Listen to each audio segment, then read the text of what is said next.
Alright, what's going on, guys? Afflicted Gamer here, back with another Division video. State of the game just finished. Today is Thursday, September 14th, 2017, and they gave us a ton of good news, so I really hope you guys enjoyed the video. If so, drop it a like, it's very much appreciated, and it does help the channel grow.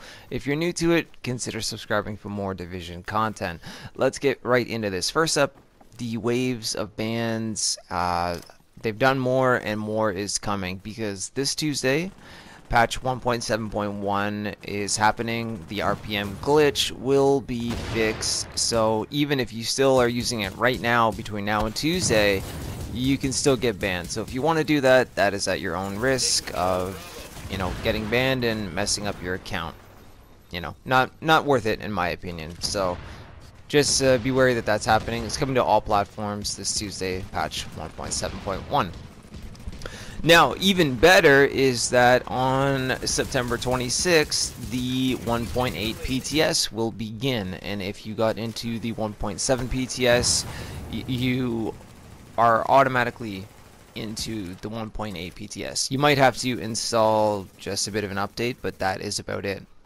If you didn't get in and you want to get in, make sure that your email account that is attached to your Uplay account, there's a little box that you have to tick off that allows them to send you emails. If that box is not ticked off, they cannot send you an invite even if you qualify. So make sure you go to your Uplay account, whichever email is associated with it, and make sure that the box is checked off.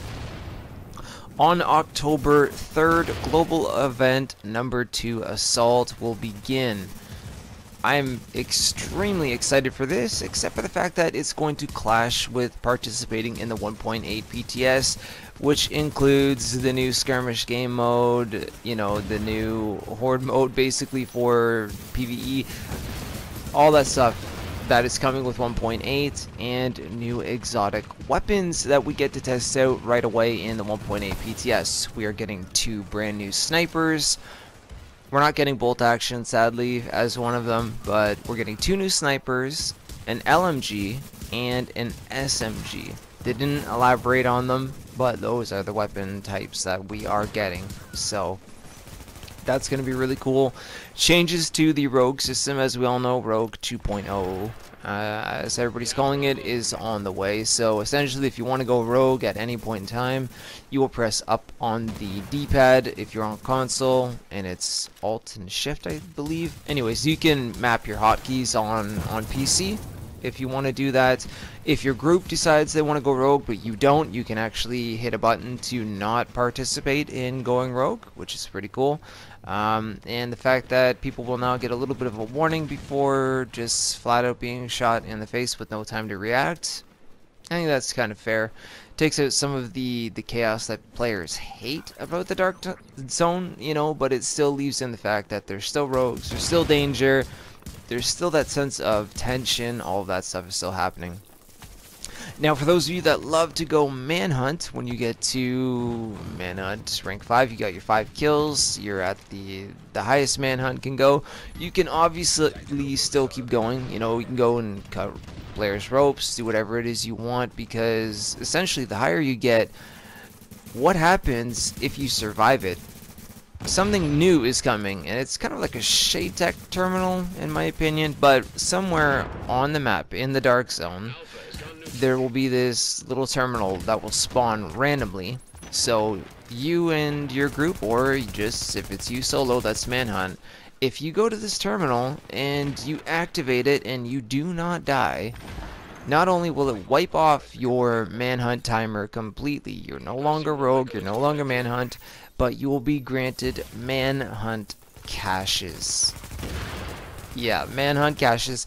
They look really cool. I mean, they're green. They look like the other caches, except they have the little rogue symbol on them, and they say Manhunt caches on them. You can get classified gear out of them. You can get exotics out of them. And obviously, the more people that you kill while you're Manhunt, if you survive it and you activate the terminal, then the more caches you will get at the end of it. In terms of the skirmish, not the skirmish game mode, but the PvE, the horde mode basically, with the waves of enemies that we're getting, in that in 1.8. Every 5 waves there will be a boss. You can set the difficulty also, by the way, normal, hard, legendary, heroic, etc., all of that. So, you know, your rewards will be not only based on how far you make it, because it really is never ending. It actually really won't stop until eventually you die. You can do the solo, you can do it as a team, it doesn't matter. You can set whatever difficulty you want on it. Then when you get to the wave where you have to fight a boss, like Joe Farrow, Ray Barrett, they're all back, and new bosses are coming. One that has something to do with shocking you a lot, all the time. So we're getting some new bosses thrown in there, which is really cool. But at the boss wave, you can't just actually fight the boss. You will still have to fight off all of his minions that keep coming out, and you'll have to do other things also, like kind of like in Last Stand, where you have to fortify the areas. You'll have to do that. Shade Tech will drop. You can get pulse beacons, turrets. You can actually get a healing station. But if you don't protect them, the NPCs can destroy them, and you have to start rebuilding them from scratch. So it sounds really fun. It sounds really cool. And if you do beat the boss, every boss round, your rewards will go straight to your inventory for that wave.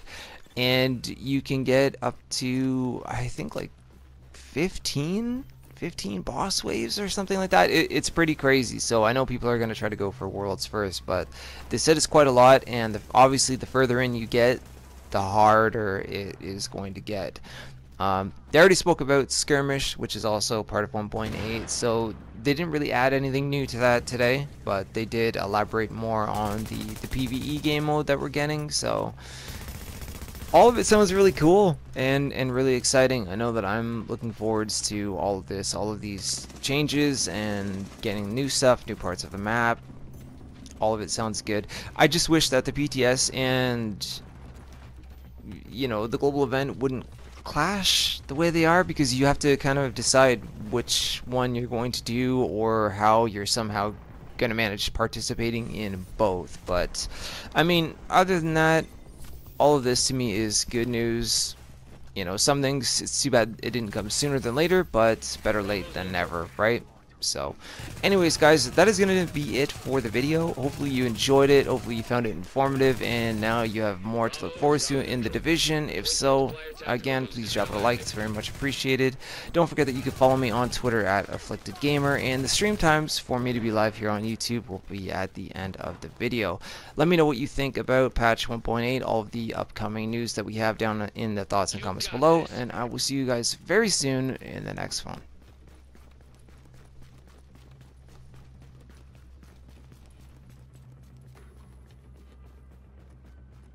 Mercy roll protocol in effect. I'll call that a win.